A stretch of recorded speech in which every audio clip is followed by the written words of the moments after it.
근데 저희가 그 11월 9일이 도단 안창호 선생님 생신입니다. 금년이 144주년이에요. 살아계시면 144세가 되는 거죠. 그래서 저희가 11월 달을 특별히 도단 안창호 탄신 기념의 달 이렇게 정해가지고 행사를 한 5가지를 했습니다. 기념식도 하고 또 시상식도 하고 또 우리 오케스트라 연주회도 하고 또 혹시 오시다 보셨는지 모르지만 요 앞에 도산의 숲이라고 그래가지고 저 파주에 마장호수 고령산에 한 80만 평 되는 그 대지가 있는 땅이 있는데 그거를 우리 그 흥사단 이제 저하고 같이 활동한 친구 땅입니다만은 그거를 도단 안창호의 숲 이렇게 이름을 명명을 해가지고 거기다가 그 마장호수 거기에 1년에 한 400만 명 정도가 그 관광을 하는 사람들한테 도단 선생 사진 이런 것도 다 전시해가지고 그거를 하고요. 그 중에서 특별히 이제 오늘은 우리 이제 김용호 의장님을 모시고서 도단 선생이 이제 상해에서 활동하실 때 그 김구 선생하고 안창호 선생하고 그 활동을 하신 것이 있기 때문에 그거를 말씀을 그리고 12월 8일 날에는 몽양 선생하고 또 도단 선생하고 관계를 이부영 위원장, 이부영 위원장도 몽양기념사업회 이사장을 여러 해 동안 하셨습니다.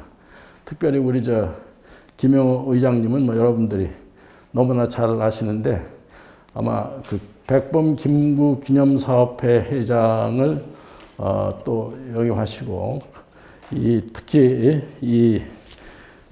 이렇게 책을 쓰셨어요.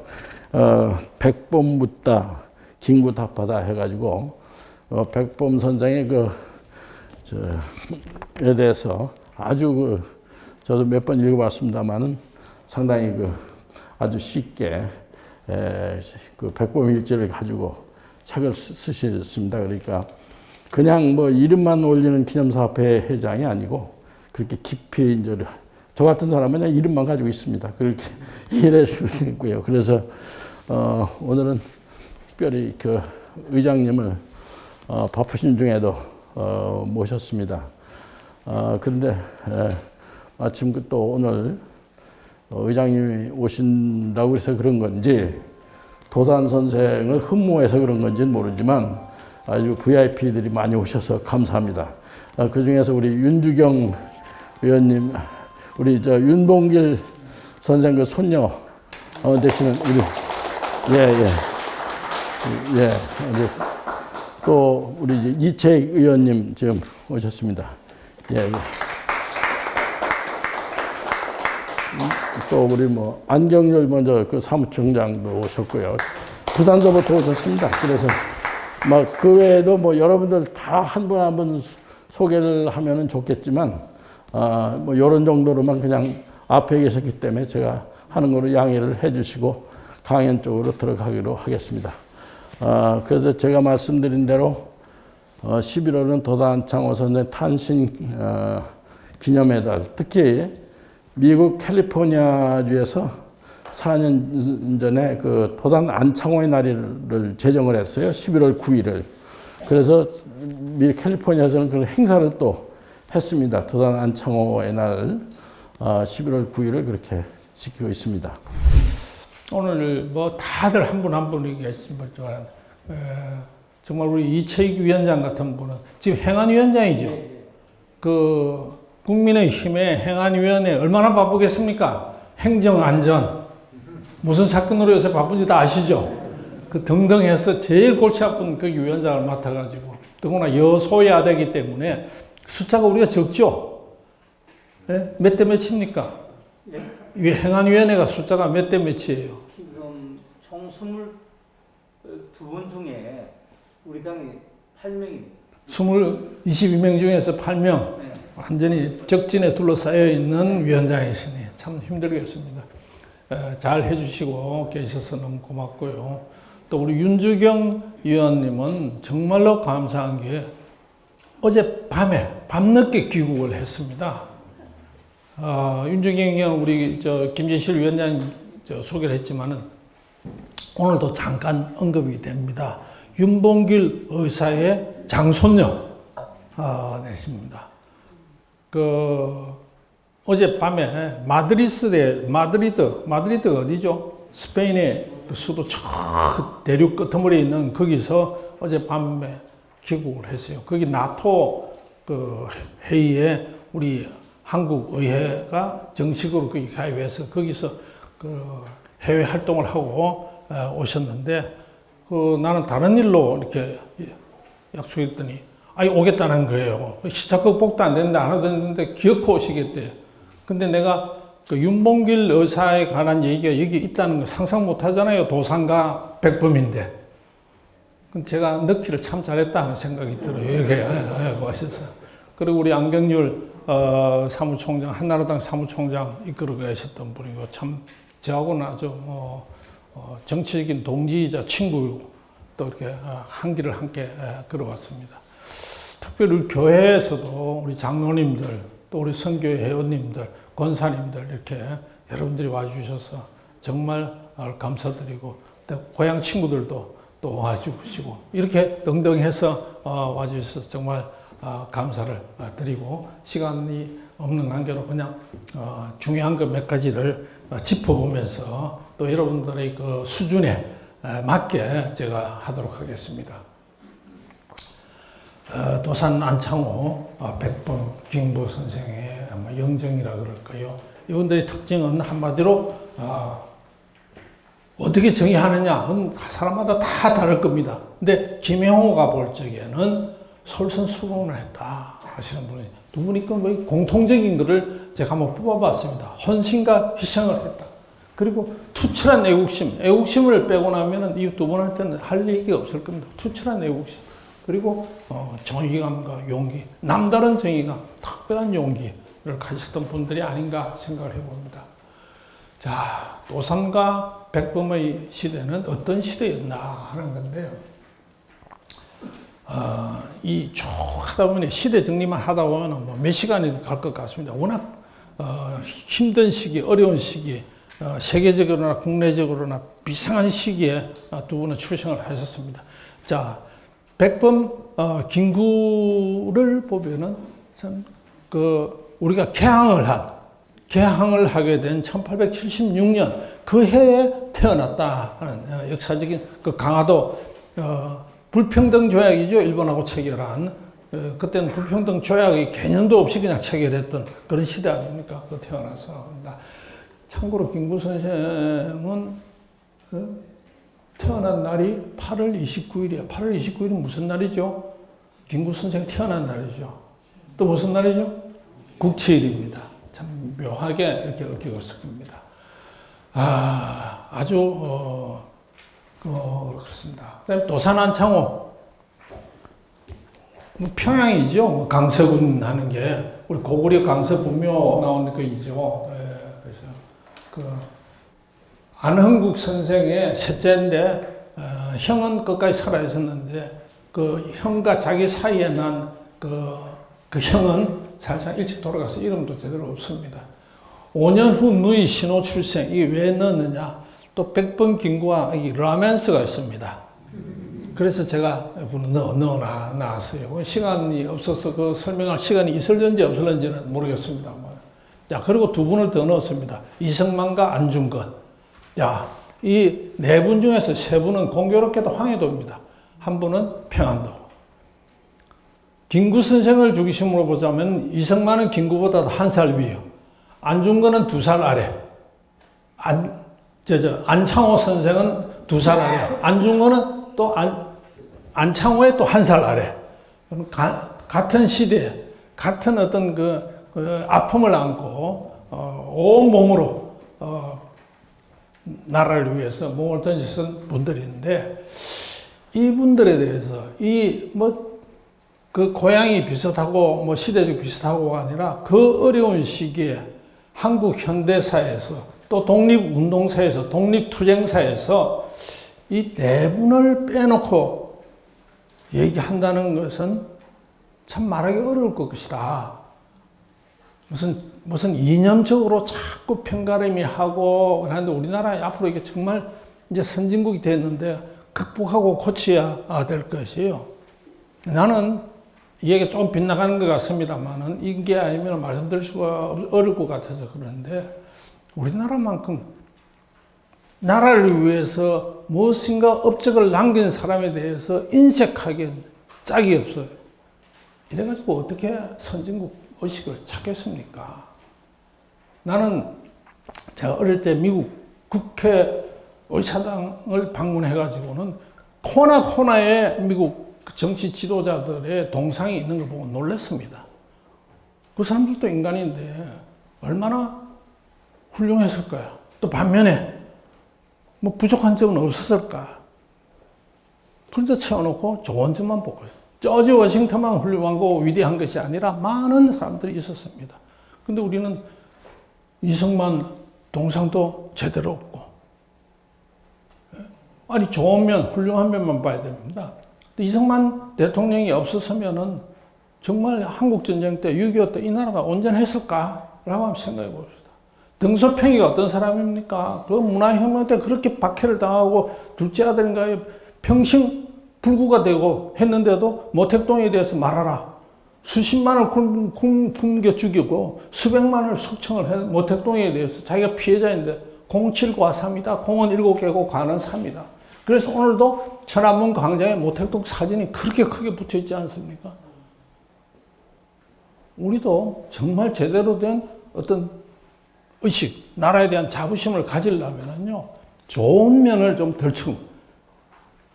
자기는 별로 깨끗하지 못하면서 남의 잘못만 그렇게 뒤죽이는지, 이 나라가 어떻게 성립된 나라인지 참 우리가 되새기면서 살아가야 할 것이라 생각하고, 또 그런 의미에서 오늘 도산 안창호 백범 김구에 대해서 말씀을 기회를 주신 우리 도산 기념관 우리 김재실 이사장님과 여러분께 제가 감사를 드립니다.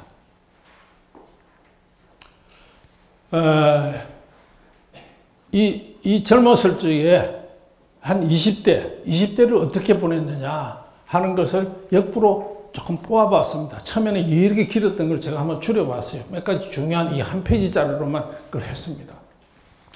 16살 때죠. 16살 때 청일전쟁을 평양 시내에서 평양성 청일전쟁을 목도하고 도산이 크게 각성을 합니다. 이래서는 안 되겠다.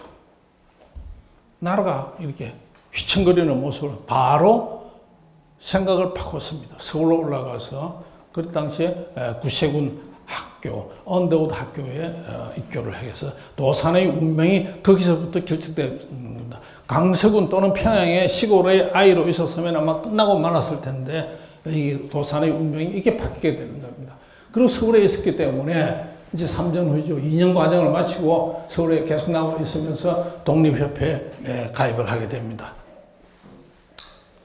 자, 독립협회에서 그 평양의 쾌재정 연설로 해서 20살 때 명연설로 해서 일약 명사가 됩니다. 그래서 도산의 이름이 이제 평양을 중심으로 전국적으로 알려졌는데, 자, 21세 귀향이라 되어 있습니다. 왜 그럴까요? 독립협회를 강제 해산을 시키고 관련자들을 검거를 하기 시작합니다. 그래서 고향으로 돌아가서 학교를 합니다. 자, 절대로 나는 약혼도 하지 않고 결혼도 하지 않겠다고 했는데 서당 선생님하고 서당 선생님이면 당시에 유지 아닙니까? 도산을 아주 특별히 봐가지고 그 아버지 강제적으로 약혼을 합니다. 약혼을 하자마자 도산은 어떻게 합니까? 그 이혜련 약혼자를 데리고 여동생 신호하고 같이 서울에 있는 정신학교에 입학해서 교육을 시킵니다. 이렇게 벌써 생각이 다릅니다. 어쨌든 그러고는 1905년 이런데 결혼해서 이거는 앞으로 참 재밌는 상황이 아니겠는데 그 약혼녀하고 결혼을 합니다. 결혼을 해가지고는 9월 2일일 겁니다. 9월 2일 날 결혼하고 9월 3일 날 무슨 일이 있었느냐. 신혼여행을 갑니다. 어디로? 미국으로. 그러니까 아마 한국 최초의 신혼여행을 그것도 미국으로 가신 이런 또 기록이 아닌가 싶습니다. 그리고는 평생 이혜련 여사는 고생합니다. 할 수 있는 모든 고생은 다 하면서 내 아이를 훌륭하게 키웠습니다. 이 가족, 그래서 먼저 사회를 보았습니다. 김구는 어떤 사람이냐? 동학에 가입합니다. 그때가 나이가 7살입니다. 또 동학에 가입해서 김구의 운명을 바꿉니다. 동학에 왜 가입했을까요? 김구의 평생의 김구 사상의 가장 기본으로 흐르고 있는 것이 평등입니다. 왜 평등일까요? 김구는 평생 상놈의 한에 몸이 절였던 사람입니다. 다른 말로 하면 상놈 출신으로서 모든을 받았습니다. 근데 김구가 나중에 어떻게 이게 탈옥해가지고 삼남 지방을 여행을 하면서 전라도 지방에 갔습니다. 내가 황해도에서 상놈의 한에 절여 있었는데 전라도 와 보니까 황해도 상놈은 양반이더라. 전라도 상놈은 더 형편없더라. 그래서 김구는 상놈의 한을 풀기 위해서 활동을 하는다. 그래서 김구의 사상에 가장 기본적으로 흐르고 있는 것이 평등주의고, 어떤 평등이냐? 계급주의.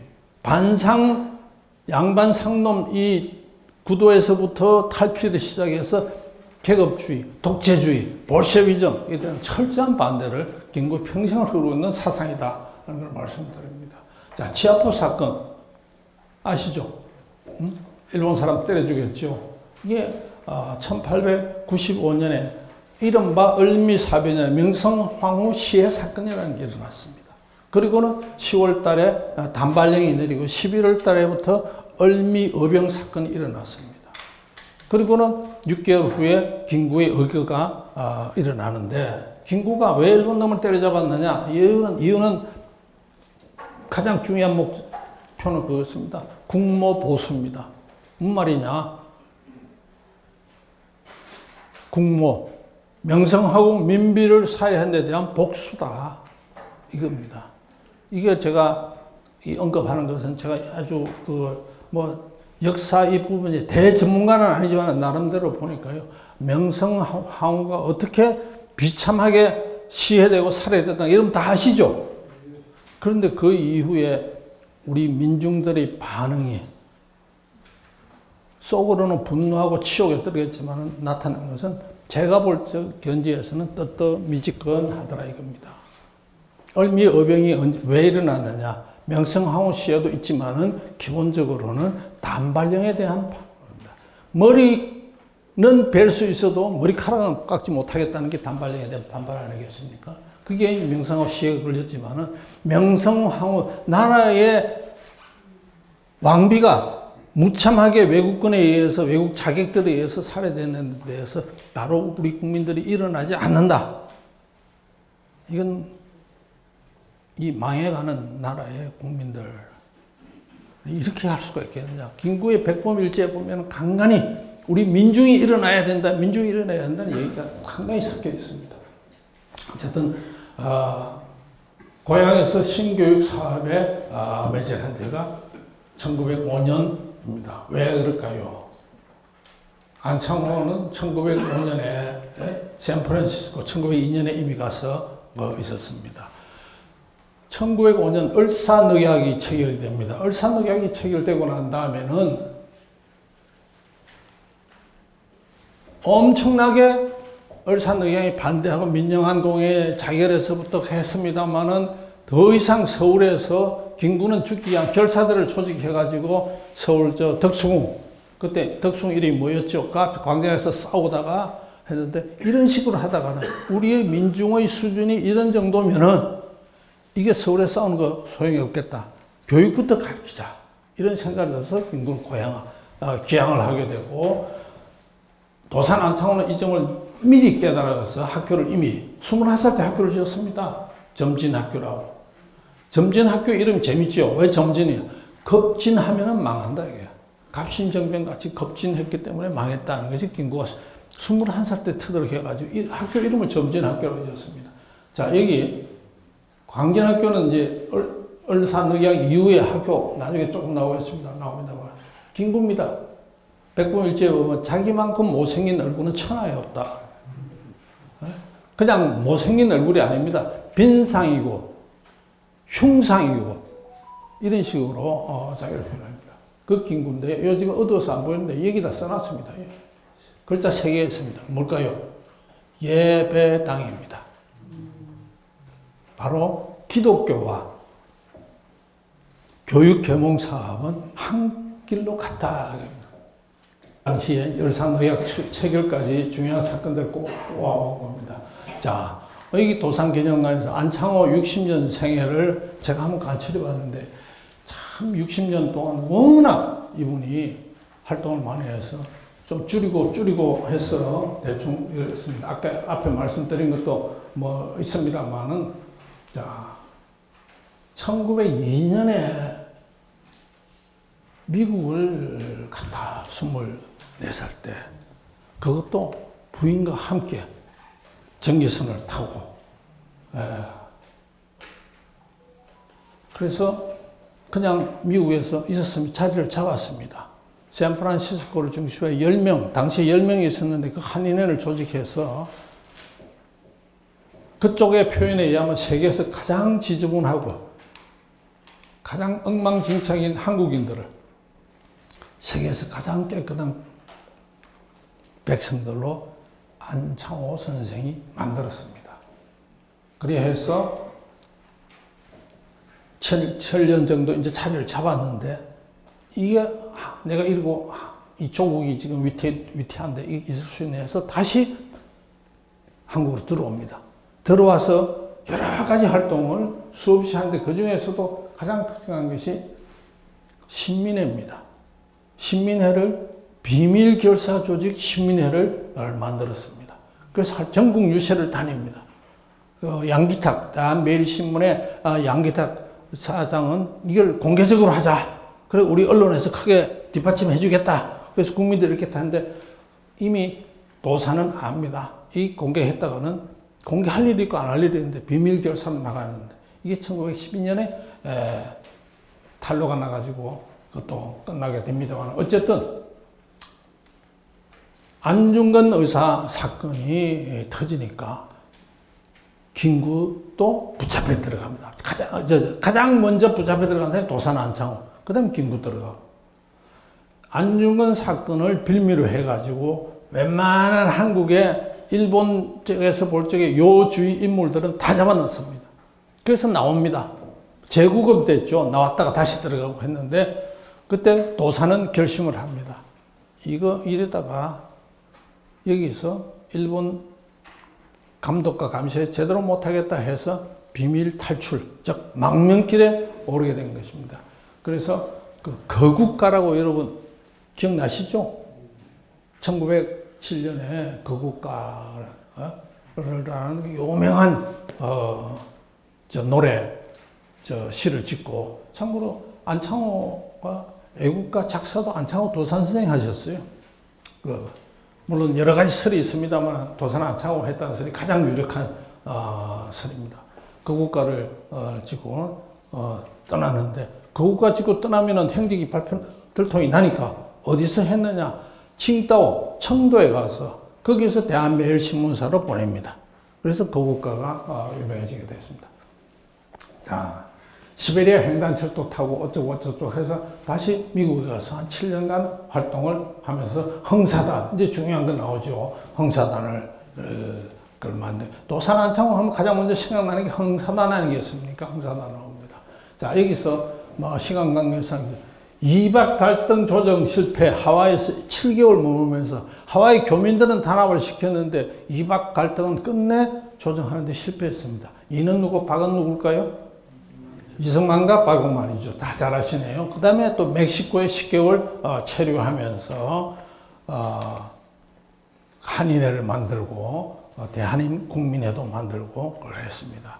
그러니까 미국에서 생활하는 동안이나 어디에 있는 동안이나 도사는 가정을 돌볼 시간이 거의 없었다 하는 얘기를 대해서 알 수 있습니다. 멕시코 이런 애니깽 이야기를 해서 영화도 나오고 했습니다만 제가 그 현장을 방문을 해가지고 저도 그 애니깽 얘기를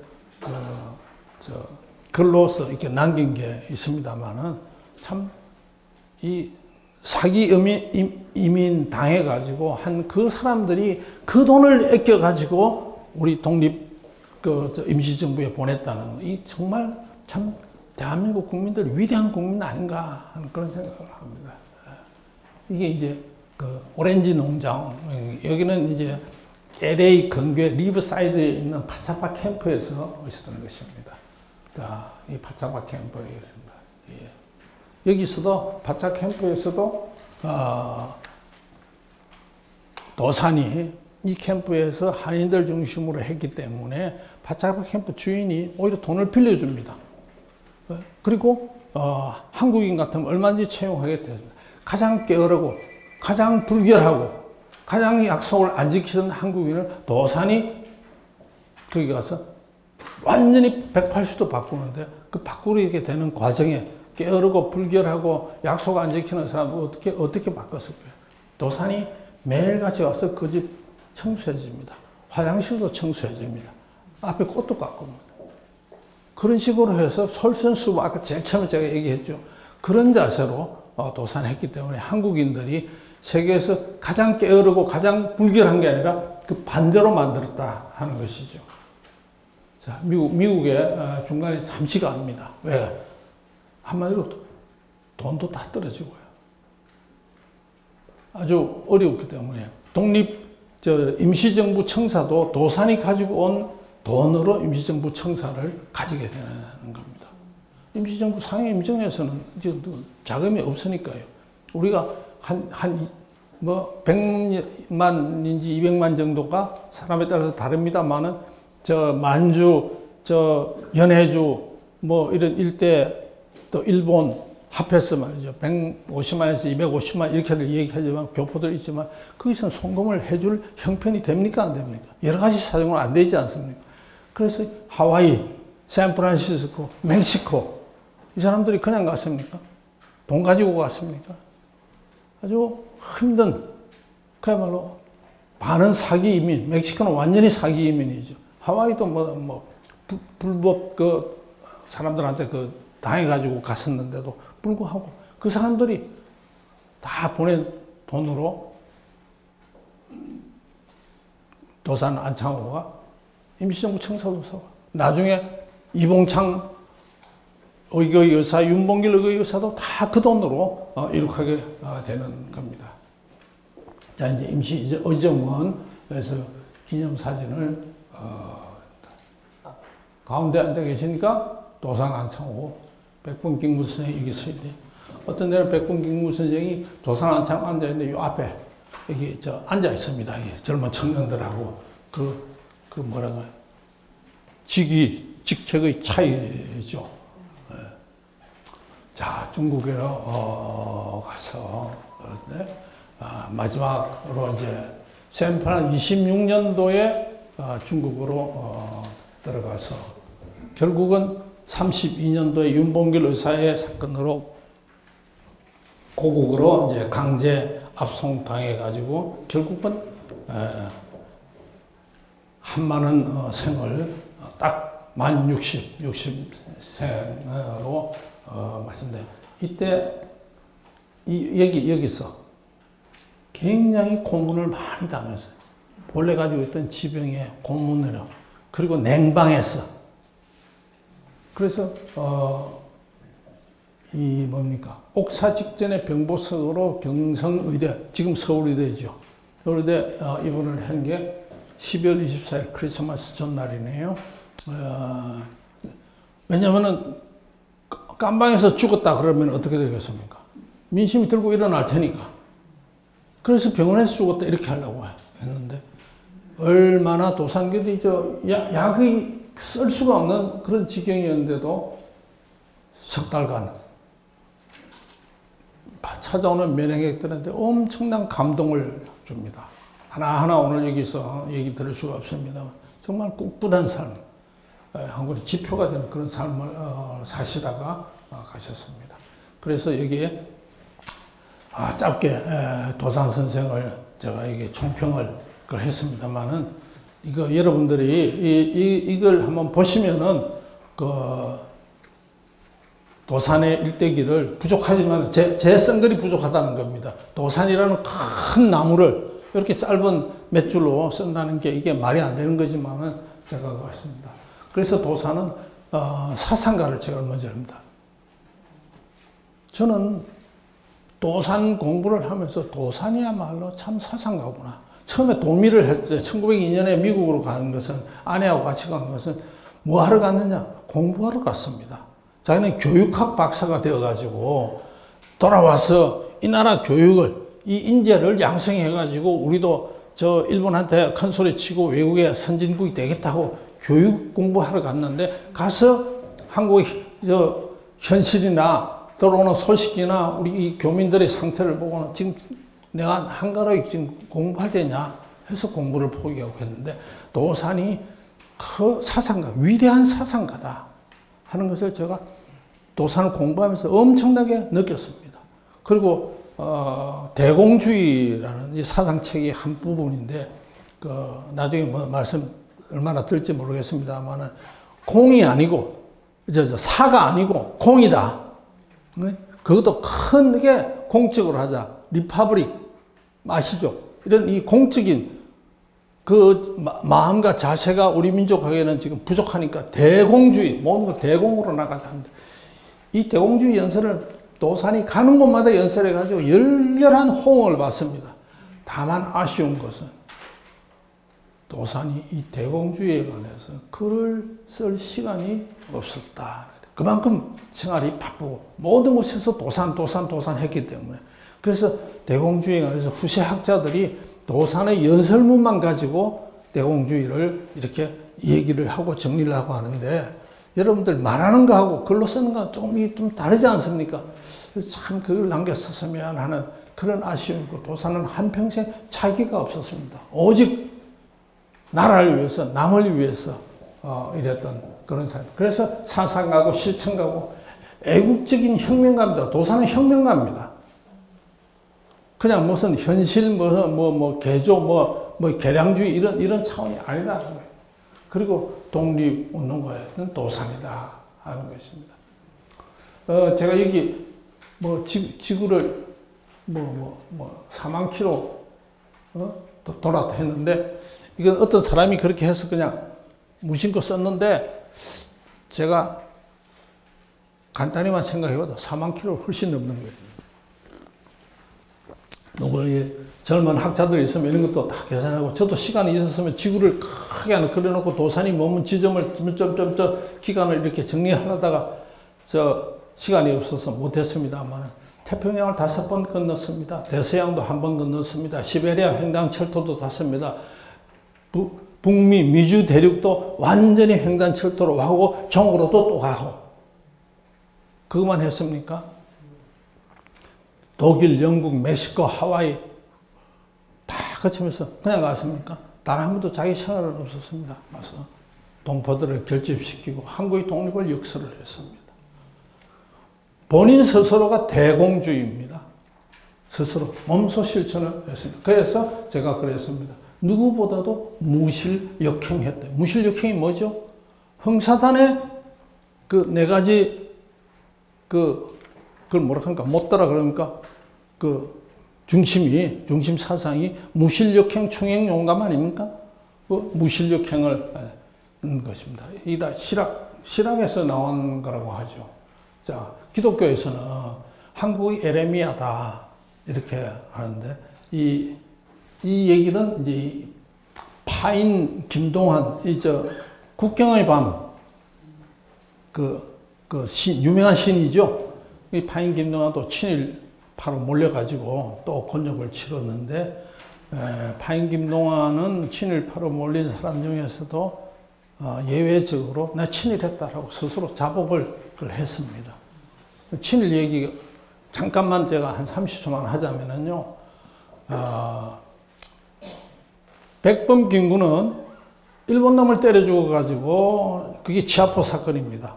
사형의 언도 받았는데 고종의 특명에 의해서 사형이 불어되고 나중에 탈옥을 했습니다. 그리고 계속 애국 계몽 운동하면서 그 다음에 일본 놈들에 의해서 깜빵을 들어갔다 나왔다 했습니다. 일본 놈을 죽일 때 치아포 사건 때는 이름이 김창수였습니다. 나와서는 김구였습니다. 그리고 그 다음에 또 김구였습니다. 무슨 소리냐?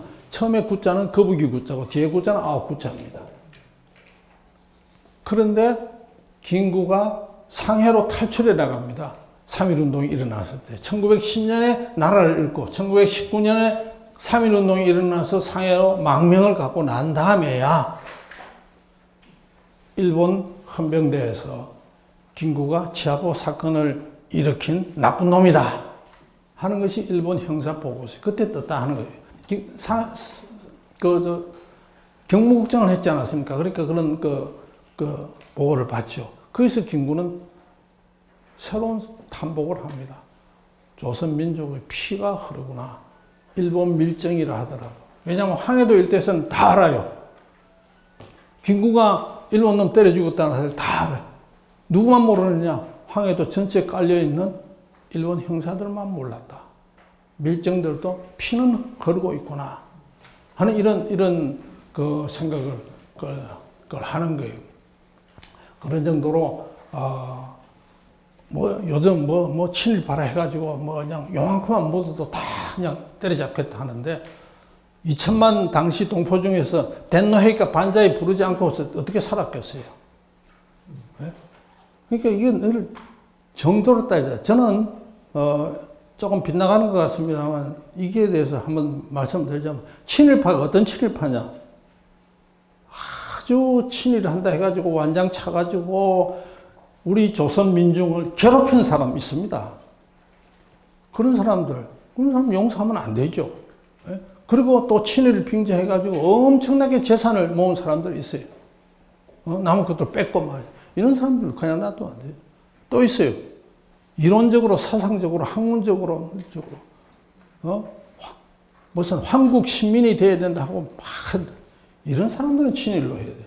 그러나 어쩔 수 없어서, 할 수 없어서 친일을 하고 일시적으로 했던, 긴 인생에 있어서 일시적으로 했던 사람과 친일가로 몰아가면 어떻게 되겠습니까? 초두에 말씀드릴 대로 우리 제발 가르고 싸우고 찢고 발리고 하는 거 이제는 통합하고 해야 됩니다. 나는 인천 김성수도 친일파다 하면서 동상 철거하라 뭘 없애라 하는 거 보고 참 이래가 되겠느냐 이거예요. 그때 당시에 살아보지 않고 어떻게 백범 김구는 인터뷰에서 이렇게 얘기했습니다. 백범 김구만큼 평생을 일본 놈하고 싸운 사람이 드물지 않습니까? 그렇습니다. 이 나라에는 친일파도 많아야 되고 친민파도 많아야 되고 친중파도 많아야 된다. 그렇습니다. 그건 무슨 뜻입니까? 제대로 알아야 되는 사람들, 미국이나 일본이나 중국이나 제대로 아는 사람들이 많이 나와야 된다. 문제가 언제까지 배척하고 이런 배타주의적인 자세를 가지고 오는 참 곤란하죠. 어쨌든 이 얘기하다가 이 얘기로 끝나갔습니다. 16살 청일전쟁의 현장을 목도하고 상경해가지고 기독교인의 삶을 살면서 도산 안창호는 단 한 번도 기독교인의 그 영역에서 벗어나지 않았습니다. 도산 안창호 사상을 지금도 연구하시는 분들 훌륭한 사람 많지만 기독교 사상과 도산 안창호를 빼고는 안 되는 얘기가 안 됩니다. 그래서 한국의 그 에레미야라는 얘기를 했고 단 한 번도 거짓말 아주 안 했습니다. 그리고 부정한 짓, 혼자 산 적이 얼마나 많습니까? 그러나 부정한 짓을 안 했다는 이런 것이 도산 안창호를 특별히 강조할 수밖에 없습니다. 이 백범 김구는 하다 보니까 길어졌는데요. 백범 김구는 도산 안창호보다 더 오래 살았기 때문에 더 할 얘기가 더 많고 더 극적인 게 더 많이 있는데 아마 영화보다도 훨씬 더 영화적이고 이분만큼 아주 극적으로 죽음과 항상 함께 왔다가 죽음 속에서 삶을 살아왔던 사람도 드물지 않을까 하는 생각합니다. 아까 치아포 사건 얘기했지만 실제로 사람 죽였습니다. 그리고 죽겠다, 나를 죽음의 현장으로 보내주십시오 하는 젊은 애국 동지들이 김구 옆으로 다 몰려들었습니다. 그 사람을 죽음 현장으로 김구는 보냈습니다. 그 사람 다 죽었습니다. 지금 우리는 이봉창, 윤봉길 의사 기억하지만 백범일지에 보면 엄청나게 많은 사람들이 다 나오고 있습니다. 백범일지가 아니면은 역사에서 묻혀졌을 사람들이 다 나옵니다. 김구는 호랍입니다. 외동 아들입니다. 여동생도 누나도 혼자인데 평생 사람의 신세, 사람에 대한 고마움 살았습니다. 그래서 다 썼습니다. 자기한테 도움을 준 사람들 다 기억을 했어요. 그게 유서처럼 쓰고 품에 다니고. 그래서 백범일지 상거는 보면은요, 그걸 그냥 그 원전을 보고 있으면은 그 종이에 엑기려고 그 한 칸에 이 두 줄씩 쓰고 그것도 이래가지고 또 끼워 넣고 어떤 거는 다시 잘못됐으면 그걸 이렇게 빼내고 쓰고 말이죠. 이 백범일지의 김구가 어떻게 고생을 했는지 그 유감스럽게도 그게 오래돼가지고 막 지어진 부분도 있고 빗물 맞은 부분도 있고 뭐 이런 게 있는데 그런 것을 현대학자들이 다 해석해내고 했다는 것은 정말 학자들에 대해서 고마움을 그걸 느낍니다. 특히 학원을 쓸 때는 그 충칭이 임시수도였지 않습니까? 거기에 그 오사야항이라는 그 목적 건물에서 캄캄한 방에 전기불도 안 들어옵니다. 거기에 곰팡이는 슬었지요. 습기는 차지요. 본인은 영양실조에 걸렸지요. 다리는 쩔뚝거렸죠. 각기병이라는 주장이 있을 정도, 나중에도 한국에서도 짚었죠. 그 상황에서 쓴 백범일지입니다. 그래서 김구가 이 백범일지에 아주 그 아들을 큰아들은 독립운동 하다가 해방 몇 달 전에 중칭에서 죽지 않았습니까? 그 마지막 아들을 하는데 큰아들이나 작은아들이나 함께 산 적은 거의 없습니다. 작은아들이 김신 장군이잖아요. 공참총장 지내셨던 그 작은아들하고 제가 해보니까 한 집에서 살았던 시간이 5년밖에 안 돼요. 그 5년 중에 2년은 환국해가지고 아니 45년 11월 23일 날 환국해서 49년 돌아가면은 아주 한 3, 4년 되는데 왜 2년밖에 안 돼? 김씨는 그때 미국 공군 장교로 파일로트 그 비행기를 타고 있어 늦게 귀국을 했거든요.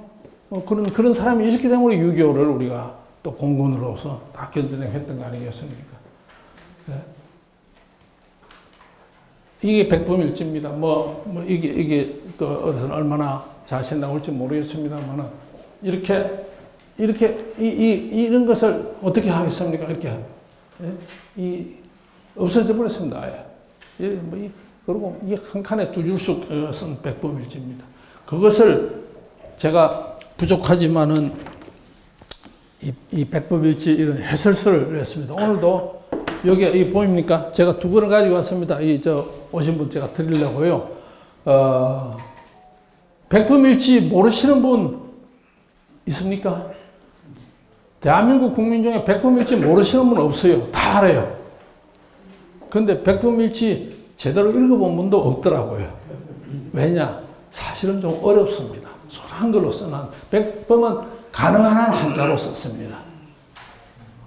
그런데 어렵습니다. 그래서 제가 좀 나름대로 저는 정치 현장에서 오래 있었고 또 국제정책을 공부했고 했기 때문에 좀 쉽게 쓰고 풀어 쓰고 좀 보태고 뺄 거는 왕창 빼고 이렇게 해서 일종의 백범일지 해설서를 제가 썼는데 여기는 백범일지에 언급된 사람 중에서 조금 부여 설명도 몇 가지 한 사람이 있습니다. 그것이 안중근, 이봉창, 윤봉길 이런 사람들이 하는 얘기입니다. 기독교, 아까 도산 선생 하면서 얘기했습니다만 기독교, 왜 그들은 기독교를 택했을까요? 기독교가 유일한 대안이었을까요? 수단으로서의 대안이었을까요? 저는 그거 좀 일리가 있다고 생각합니다. 또 애국 계몽운동의 수단, 그것도 역시 수단이었습니다. 철두철미, 아까 말씀드린 대로 도산 안정은 철두철미 기독인의 삶을 살았습니다. 백범은 기독인이었습니다. 기독인으로서 그날도 1949년 6월 26일 일요일 날 교회 가려고 차 기다리고 있다가 당합니다.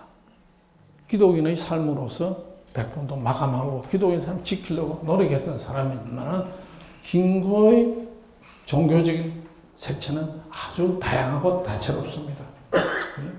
자, 도사는 오직 기독교 한 길로 올 것 같습니다. 아까 말씀드린 대로 구시학당 언더우드 학교에서 밀러 선생한테서 아주 수제자로서 받게 되죠. 기독교도가 됩니다. 자, 독립협회가 강제 해산당한 후에는 서울에 있는 사람 다 금거령이 내렸기 때문에 고향에 와서 또 교회를 세웁니다. 자, 한마디로 박종홍 선생이라고 제가 대학 다닐 적에 그 유명한 철학가 교수였고 나중에 대학원장도 하셨던 분이 국민교육원장. 그렇습니다. 예, 맞아요. 예, 잘 기억하고 계시네요. 예, 국민교육원장도 그분이 주도하셔가지고 박종홍 선생이 그 짧은 글에서 이거 한마디로 도사는 거짓없어라는 것이 도산 사상의 기본이다. 그랬습니다. 그리고 밑에 도산 전문가들 얘기도 다 그런 어떤 기독교적인 사상에서 흐르는 거짓, 정직, 성실 이런 것들이 도산 사상이다. 백범은 처음에 아까 동학, 평등, 세상은 평등하다, 평등해서 동학으로 들어갔다가 그리고는 탈옥해가지고는 주자학으로 들어갑니다. 그래서 일생일대의 스승을 만납니다. 그리고는 다시 불교 중이 됩니다. 마곡사 어디죠? 충남 공주 마곡사가 지금 그때에서 가장 큰 절이죠. 그 마곡사에 성묘가 돼. 마곡사에서 성녀로 생활을 하면서 머물렀던 집이 지금은 백범당이다. 조그마한 백범당이 이렇게 되어 있는데 백범이 머물렀을 때고 성녀 원종으로서 머물렀을 때의 집 이름은 심검당입니다. 칼을 찾는 집이다. 아니 불교에 무슨 칼을 찾는 집이 심검당 이상하지 않습니까? 마음의 칼을 찾아서 버려라. 아마 이런 뜻이 아닐까 생각합니다. 네. 그리고는 아버지 탈상이 하고 난 뒤에는 마음 먹었던 대로 기독교로 기회를 하는 겁니다. 그래서 기독교 가서 자기는 이제는 내 눈에 덜보는 보지 못하고 남의 눈에 티끌만 보느냐 하는 식으로 제가 아까 우리 얘기를 했는데 그런 자세. 항상 삿된 마음이 이게 정한 마음이로 이게 받아야 되느냐 안 받아들여야 하느냐 하는 것을 먼저 판단한 다음에 하는 것이 자기의 버릇이 되었다. 기독교 입교한 이후에 그랬습니다. 그래서 백범이 환국 후에 백범은 뭐 요즘은 그런 일이 없습니다. 당시 우리가 처음에 정치할 때만 해도 정치들 다 이 붓글씨 이렇게 액자 쓰고 이랬는데 제일 많이 쓴 글 중에서 공자의 사무사입니다. 거짓이 없으라. 도산과 백범은 거짓 없는 세상, 거짓 없는 삶. 그래서 굉장히 중시했다 하는 것이죠. 자, 제가 이제 손세일 선생을 역부로 한번 언급을 했는데요. 우리나라에 좋은 책들, 훌륭한 책들이 많이 있습니다만은 제가 추천하고 싶은 책 중에서 1번, 2번 꼽으라면은 제가 손세일 선생의 이승만과 김구를 꼭 들고 싶습니다. 그런데 유감스럽게도 책이 7권입니다. 권당 페이지가 700페이지에서 800페이지입니다. 이것을 손세일 선생이 혼자서, 제가 아까 말씀드린 이 졸저, 백범, 묻다, 김구, 다파다를 쓰면서도 많이 참고를 했지만은 참 대단하신 분이에요. 그 나중에 얘기를 들으니까 이분이 교정도 직접 와가지고 함부로 고치지도 못했대요, 출판사에서. 거기에 나와 있는 걸 제가 잠시 인용하겠습니다. 자, 이때 나라가 아주 어지러울 때, 이 한 15년간, 20년입니까? 전국 교회가 683개인데 그 중에서 과반수가 평안도하고 황해도다. 그래서 야, 참 대단하다. 근데 교인 수는 조그맣게 제가 했습니다. 교인 수는 얼마 안 됩니다만. 아까 그 예배당 그 봤죠? 그 학생들. 교인 수는 얼마 되죠? 그래도 대단한 거. 30. 그래서 이런 영향 저런 영향으로 인해 가지고 3.1운동 때 여기는 인구의 제가 본 조사에는 1,700만 인구의 20만에서 1.5%가 기독교인이다라고 했는데 어떤 데는 1%라고 나왔습니다. 그런데 33인 중에서 과반수인 16명이 기독교이다. 도산이나 또 우남 이성만이나 다 기독교. 안중근은 뭡니까? 천주교. 누구는 그럽니다. 뭐 죽이면 걸 절대적으로 금지하는 그런 기독교에서 어떻게 안중근이 사람을 죽이고 김구가 사람을 죽이고 그러지 않냐. 그런 차원으로 보자면은 이 논쟁은 되지가 않는 겁니다. 무엇이 나라를 위한 것인가, 무엇이 삶의 더욱 중요한 지표인가 하는 것을 봐야 되는 것입니다.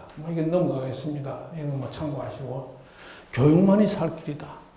백범일지가 굉장히 가치가 있고 인정받는 얘기는 중간중간에 우리 민중이 깨어나야 된다. 교육만이 살 길이다 하는 것을 굉장히 강조를 하고 있습니다. 그래서 교육계에 당시 굉장히 헌신을 했습니다.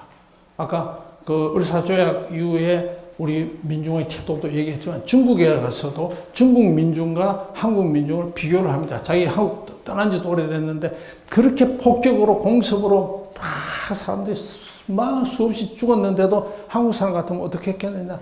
울고불고 난리 나고 욕하고 말이야 어디다가 터집 잡고 핑계대고 했을 텐데 중국 사람 그런 사람 한 사람도 못 봤다. 꼭 우리 요새 이태원 사건하고 비교하면 안 되겠죠. 우리 어떤 이런 우리가 내성, 자기를 성찰하는 그런 것을 좀 가져야 되겠다.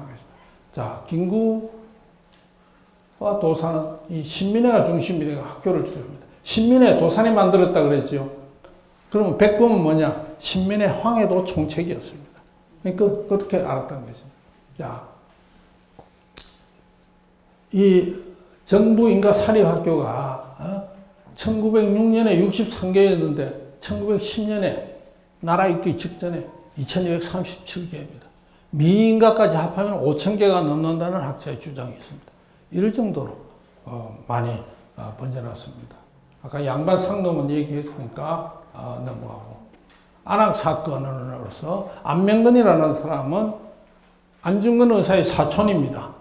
형이 그런 의거를 일으켰으니까 황해도 일대를 완전히 해방구로 만들어가지고 싸우겠다 했고, 김구는 그런 섣부른 짓 하면 안 된다 했는데, 안명근 사건으로 엮어가지고 우리 황해도 애국자들 다 집어넣은 게 안명근 사건이고, 이것만 부족해가지고 이참에 우리 애국자들을 다 집어넣어야 되겠다고 만든 것이 105인 사건 또는 신민회 사건입니다. 신민회는 아까 비밀결사라고 그랬는데, 취조하는 과정에서 600~700명을 잡아 넣어가지고 취조하는 과정에서 신민회 사건은 이걸 밝혀진 겁니다. 자, 그래서 김구는 안학사건으로 15년 내다가 신민회 사건으로 2년 추가해서. 그리고 이때 도산은 이미 이래가지고 안 되게 돼서 탈출을 됐습니다. 미국 갈 동안 시간이 없으니까 뭐 이렇게 아까 잠시 얘기했던 걸로 하고 넘어가도록 하겠습니다. 자, 김구와 안중근 이 관계가 뭐냐? 아주 간단하게 생각합니다. 한마디로 안중근 의사의 부친 안태훈 진사가 김구의 오늘을 만든 사람입니다. 동학으로 피난하였던 사람을 불러들여가지고 자기 집에 쓰고, 그때 안중근을 아주 만나게 되는 것입니다. 이때 김구로서는 또 하나 잊을 수 없는 일이 평생의 스승 권흥선 주작 대가를 만나게 되는 겁니다. 이거 왜 넣었느냐?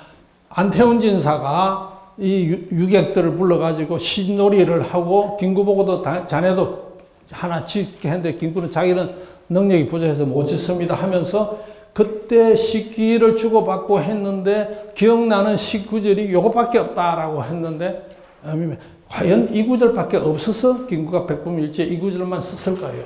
저는 이것을 보면서 새벽 군뱅이는 살려고 자취도 없이 달아나고 저녁 모기는 죽기를 무너서 달아든다. 이게 안태원 진사 시절에만 있었던 것도 아니고 임정 시절에만 있었던 것이 아니고 오늘의 현재도 있다 이거야. 새벽 군뱅이는 설치된 것들은 어디로 가버리고 또 새로운 완장부대에 나와서 또 설치되고 이 정의와 진실을 찾기 위한 끊임없는 자세 같은 거 이런 걸 이제 알 수 있습니다. 이건 왜, 이 중에서 하나만 내겠습니다. 자, 내가, 안중근 의사입니다. 내가 왜 이등박문희를 죽였느냐? 15가지 이유가 있는데, 그 첫 번째가 뭡니까? 너는 한국의 우리 명성황후를 시해했다. 김구는 젊은 청년, 20살 청년은 김구는 이 명성황후를 시해했기 때문에 일본 놈을 죽인 유일한 사람. 15년이 흘러도 그 한을 잊지 못한 우리 조선 민주들 속에서 안중근 의사가 그것을 대표하고 있다. 이런 역사적인 사건이다 하는 겁니다. 자, 이것도 설명하겠습니다. 이게 아는 것이 조마리아 여사가 수의를 보냈습니다. 이게 조마리아 여사가 손수 기은 수의를 입고 안중근 의사가 입고 있습니다. 이건 워낙 유명한 글이고, 제가 또 이걸 조금 더 번안을 했습니다. 그래서, 이 한글로 써서 수의 속에다가 넣어줬습니다. 안중근한테. 내가 만약 늙은 어미보다 먼저 죽는 것을 불효로 생각한다면 이 어미는 웃음거리가 될 것이다.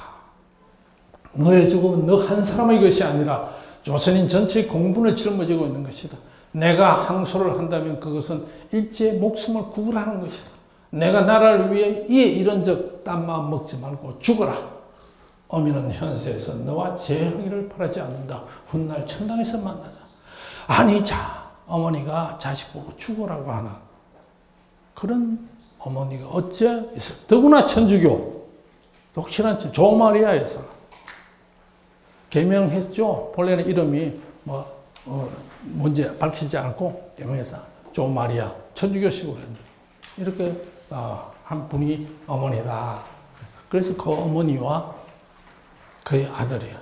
그래서 한국의 위대한 어머니가 있었기 때문에 오늘 우리 한국이 있다. 저는 이렇게 보는 것입니다.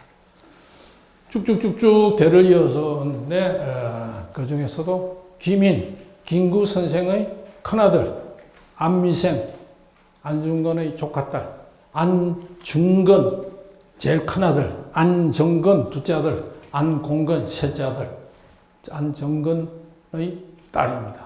그래서 결혼을 해가지고 그런데 아까 잠시 말씀드렸죠. 해방 몇 달 전에 김희는 독립운동 과정에서 폐병으로 쓰러집니다. 그 충칭이라는 데가 안개 덩어리입니다. 거기다가 인구 20만인 도시가 갑자기 임시 수도가 되고 말아서 한 150만이 되니까 얼마나 공해에 먼지가 많았겠습니까? 폐병 환자들 수로. 거기서 우리 임시정부가 5년, 6년의 세월을 보냈으니까 얼마나 많은 우리 독립운동가들이 목숨을 잃었느냐 하는 겁니다. 그게 기빈도 들어갔습니다. 시간이 5시간 좀, 요까지만 그래도 그걸 좀 해야죠. 네. 상해 임시정부가 성립이 되었는데, 그때는, 임시정부는 국무원 총리 이승만, 의정은 의장, 국회의장이죠. 이동영, 이렇게 했습니다. 네.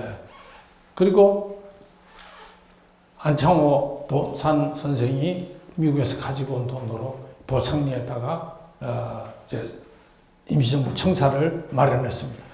이게 최초의 청사 아닙니다. 그 앞에 청사들을 몇 걸 어디서 어떻게 거쳤다 하는 것이 조금 불분명합니다. 상해에서도 임정이 아주 힘든 세월을 보냈기 때문에 임정 청사에 대해서 지금 연구하기 굉장히 어려운 그런 현실적인 문제가 있습니다.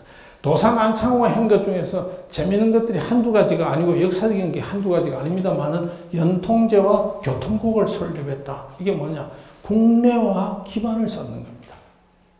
국내에도 통치도 일부 하기 위해서 연락하고 통신하고 그다음에 교통하기 위한 겁니다. 그냥 교통이 아닙니다. 이게 나오는 이게 지금 흐려서 그렇습니다만 이게 뭘까요? 태극기입니다. 이게 도산이 마련한 내무총장 겸 국무총리 서리로서 그랬습니다. 도산이 오기 전까지 임시정부는 젊은 신한 청년당 당원들 29명이 중심이 돼서 임시정부를 선포를 했지만은 장관급으로는 아무도 오지 않았어요. 이시영 장관 같은 사람 와보니까 아무도 없으니까 그냥 돌아갔어요.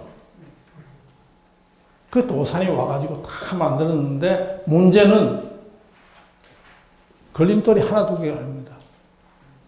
어디에 인구가 많으냐 하면 블라디보스톡 쪽에 노령에 많이 있습니다. 거기 중심으로 하자 하는 것을 설득을 해야 되는 과정이 있습니다. 또 이승만에 대해서 열렬히 지지하는 사람과 또 적극적으로 반대하는 사람이 있습니다. 이런 문제. 그 다음에 강요 이거 없었습니다. 자, 뭐 나중에 표를 보면 잠시 나오겠습니다만 강요 세 군데 임시정부가 선포가 됐습니다. 한성정부 서울에 각도에서 모여가지고 한성정부를 만들었지만은 일제하에서 이게 가능하겠습니다. 현실적으로 불가능하니까 상해에다가 너희들이 알아서 잘해주라. 자, 한성정부, 블라디보스토크 정부, 그리고 상해 임시정부 세 가지를 통합하는데 도산이 결정적인 역할, 도산이 없었으면 임시정부는 불가능을 했을 겁니다. 스스로 노동국 총판은 국장입니다. 으로 내려갖고 만들었습니다. 아주 복잡했습니다.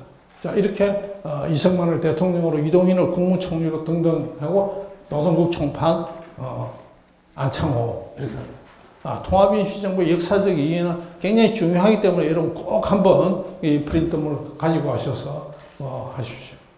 자, 이게 세 군데 임시정부에서 만든 조각 아닌데 여기에 같이 이름이 있는 사람 직책은 조금 차이가 있지만 이승만, 안창호, 이동희 세 사람은 항상 새 정부에서 다 있다 하는 것이죠.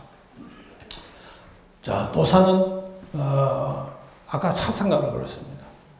대한인, 그리고 사상가면서도 실천가입니다. 대한인 국민의, 이 좀 어렵죠. 그런데 영어로 써놓으면 쉽습니다. 코리아 내셔널 어소시에이션이에요. 한국 국민회다 이 말입니다. 흥사단 너무너무 잘 아시죠. 도산하면 흥사단, 무실역행, 충의용감. 그런데 이게 그냥 무슨 생활 개선, 무슨 개량주의자만이 아닙니다. 도산이 뭐냐? 우리는 혁명을 하기 위한 혁명이다. 조국 독립을 위한 혁명 정사를 양성하기 위한 전위부대 역할을 한다 하는 것이 도산이 밝히고 있다 하는 것입니다. 자, 흥사단은 연례회의입니다. 대공주의, 아까 잠시도 얘기했습니다만 이 대공주의 이제 버려라. 지금은 공을 위해서 헌신해야 될 때다. 그래서 완전 독립의 그 단계까지는 우리가 독립운동을 하고 정말 통일하자. 그래서 분열 좀 제발 분열 그만해라. 한국인의 약점이 또 일본인이 그걸 노리고 있지 않느냐. 계속 분열을 시키고 있는데 근데 이 대공주의가 어떻게 됐느냐. 조서왕의 삼균주의 여러분 다 아시죠? 들어보셨죠? 삼균주의 그리고 임정의 정책 노선으로 대공주의가 채택이 됐습니다. 자, 김구와 상해 임정 이거 뭐 너무너무 잘 아시니까 생략을 하겠습니다만은 안창호 일기가 있습니다. 이게 한 8개월치인데요.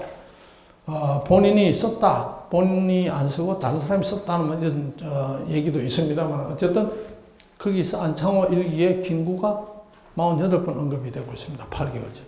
상당히 직속상관이죠. 내무총장이었던 도산이 경무국장인 안창호 직속상하 관계였기 때문에 자주 의논을 했습니다.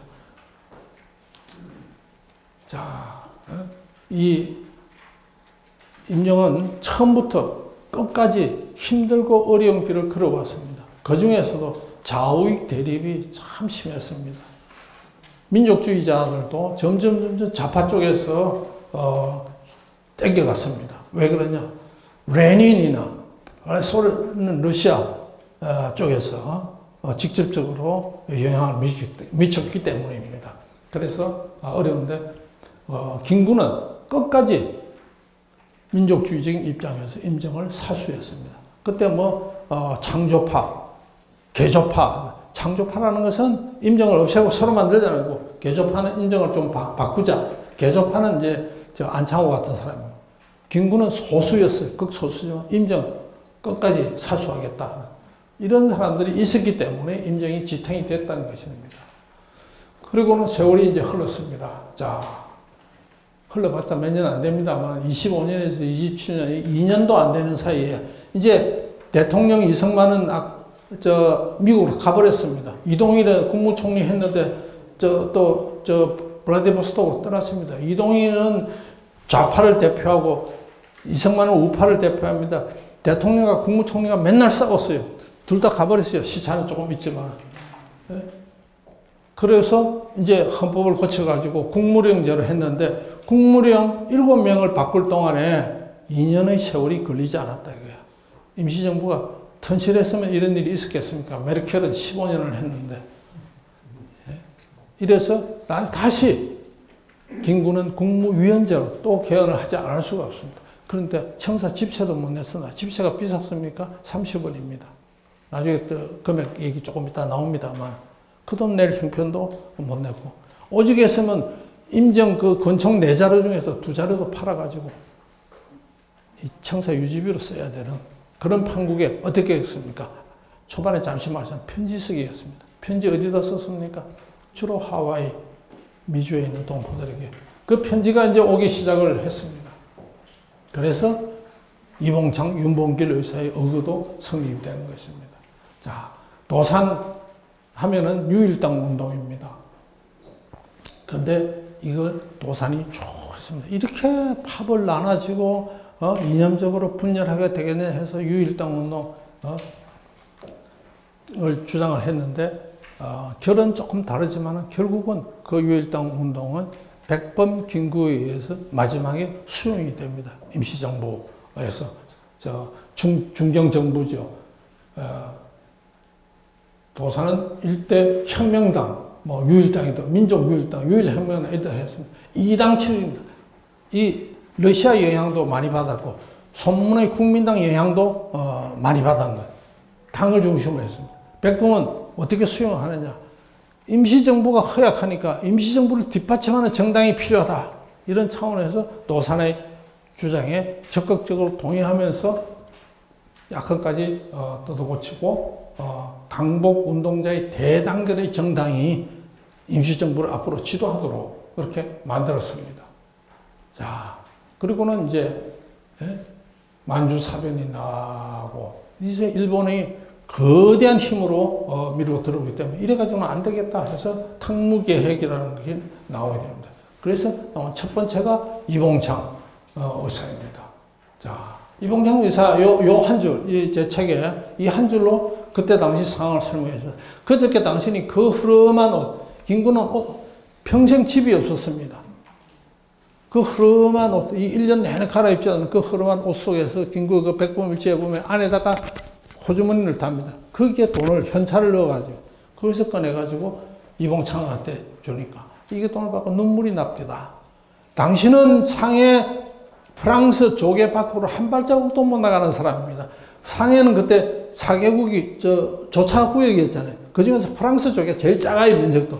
그게 3발자국. 왜? 나가면 현상금이 붙어 있고 바로 체포되기 때문에.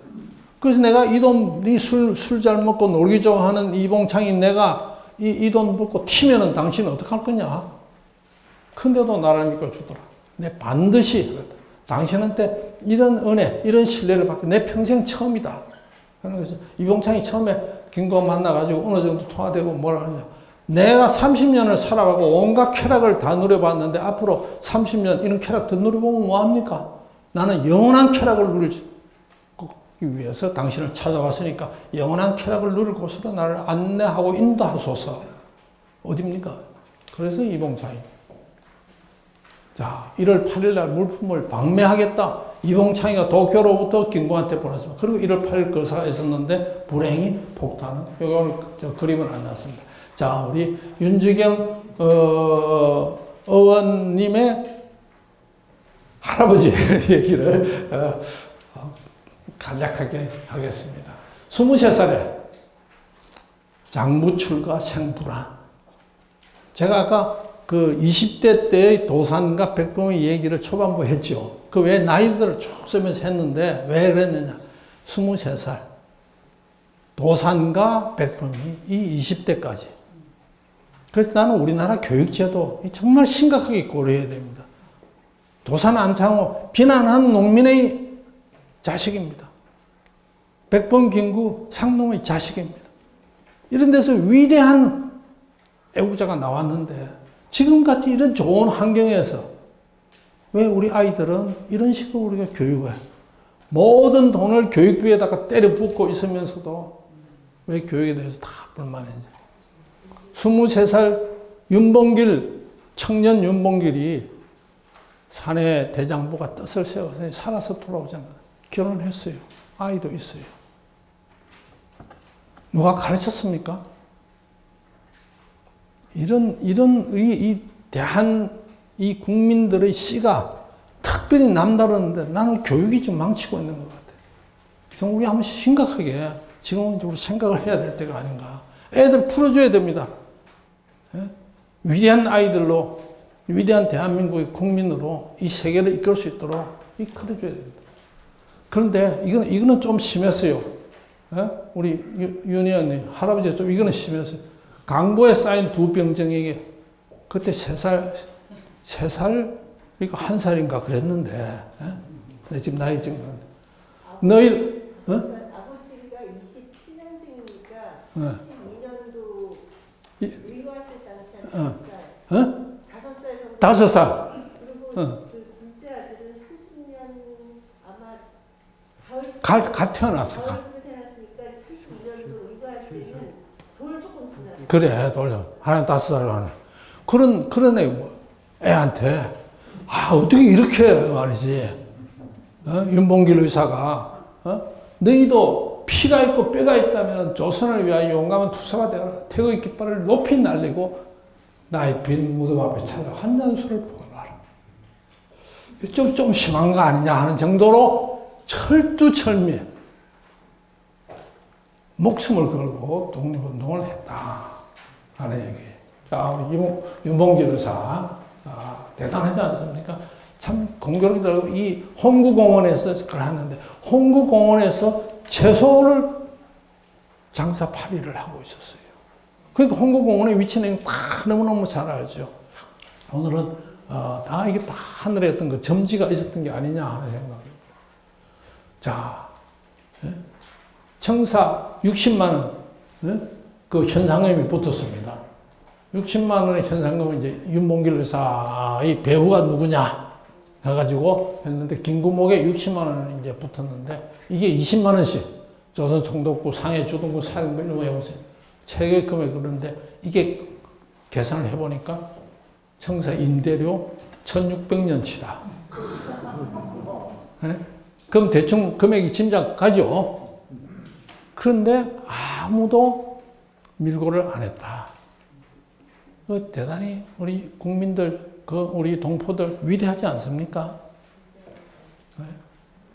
자, 긴급 탈출을 한 것도 뭐 아주 극적인데, 피치 박사 부부가 헌신적으로 해서, 근데 뭐 생략을 그걸 하겠습니다. 장개석 이제 중국에 100만 대군도 못한 것을 조선의 일개 청년이 해냈다. 내가 다 도와주겠다 해서 임정의 위상이 달라지기 시작합니다. 그러나 임시정부는 이렇게 고난의 피난길을 이렇게 도중에 많은 사람이 죽었습니다. 혹자는 그럽니다. 윤봉길 이것만 없었어도 이런 일이 없었을 텐데 천만의 말씀입니다. 천부당 만부당 그런 말도 안 되는 역사관이 일부에서 제기하고 있어요. 일본의 그 야욕이라는데 거기에 대해서 그냥 하고 굽신굽신 하고는 한해는 존재도 흔적도 없이 사라지고 더 빨리 멸시를 당했을 거예요. 그래도 이런 의사가 있었기 때문에 대한민국이 오늘 있다 하는 걸 말씀을 드립니다. 이거 제가 제 책에서 여러 자료들 모아가지고 이렇게 썼는데 이렇게 정리된 거는 좀 드물지 않을까 하는 생각이 들어요. 이게 막 여러 책자를 보고 제가 종합을 한 겁니다. 자, 백범이 윤봉길 의사를 떠나보냈습니다. 윤봉길 의사 여기는 한데 제 책에는 아주 소상하게 썼습니다. 자, 윤봉길 의사가 갑자기 시계를 풀어가지고 백범하고 시계 바꾸자 그럽니다. 왜? 나는 이 시계라는 건 2시간짜리 용이다. 의견 끝나거나 필요 없으니까. 그런데 선생님 보니까 시계가 되게 낡았더라. 내 시계하고 바꿉시다. 그러니까 백범이 윤봉길을 기리라면은 윤봉길이 줬던 시계라도, 윤봉길이 그 시계는 채소 팔고 하는데 무슨 시계가 있었겠어요? 의거하라고 새 시계를 사줬거든요. 그 윤봉길의 그 채취가 묻어있는 그 시계를 그럼 바꾸자. 기념으로 가지게 됐어요. 그래서 바꿔서 찼습니다. 그래서 둘이서 이제 택시를 기다립니다. 홍구공원에 윤봉길을 가야 되잖아요. 택시를 기다리면 택시가 왔는데 택시가 오니까 윤봉길이가 호주머니에서 돈을 꺼내가지고 김구 손에다 확 집어줍니다. 왜 이러냐? 그랬더니 택시비하고도 남습니다. 나는 이제 돈이 필요 없습니다.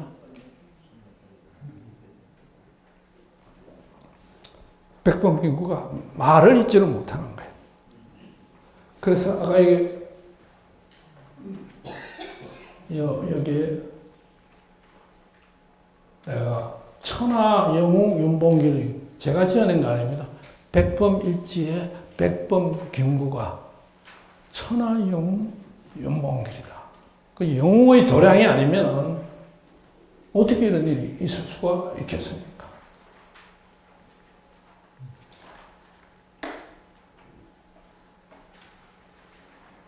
그래서 백범은 그날 자 10시 이후에는 댁에 계시지 마십시오. 무슨 큰 사건이 일어날 것 같습니다. 쪽지를 급히 누구를 통해서 전달했는데 도사는 나는 뭐 관계없다. 내가 언제 그런 삶을 살지 않았다. 해서 도사는 당시 민단장 이유필의 집에 갔다가 잠복해 있던 일본 형사한테 붙잡혀가지고 그 길로 이렇게 나옵니다. 그리고 신문에서는 윤봉길 어교의 배후 조종자로 도산 안창호가 붙잡혔다 하고 나오니까 어떻게 된 거예요? 백범이 더 이상 안 되겠다. 내가 책임자는 폭로해야 되겠다. 도산한테 위해가 가면 안 되겠다. 이런 생각을 하겠다는데 막 말립니다. 안중근 의사의 동생 안공근을 비롯해서 말리는데도 그걸 쓰는 겁니다. 그리고 로이터 통신의 피치 박사가 영어로 백범이 쓴 거를 그거 해서 배후가 도산이 아니고 백범이라는 것이 전 세상에 알려지고 그리고 현상금 60만 원이 붙게 되고 그리고